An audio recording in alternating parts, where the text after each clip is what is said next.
Oi pessoal, hoje nós vamos estudar um povo que a maioria de vocês já deve ter ouvido falar.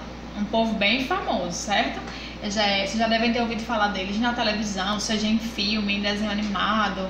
De alguma maneira vocês já devem ter ouvido falar deles. São os egípcios. Então o nosso conteúdo de hoje é o Egito Antigo.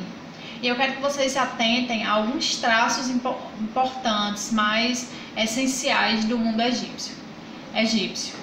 Primeiro deles, o rio Nilo. O rio Nilo vai ser um rio extremamente importante para o desenvolvimento do Egito, pela questão da agricultura, pela questão da economia, mas também por muitos outros fatores, né?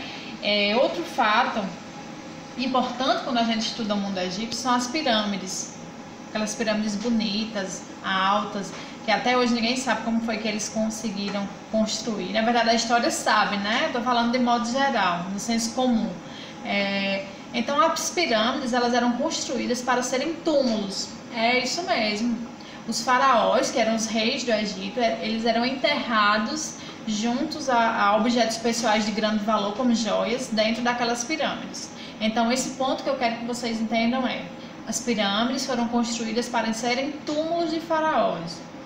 Outro ponto importante sobre o mundo egípcio: as múmias. As múmias, elas eram elementadas por um motivo. Os egípcios acreditavam em vida após a morte.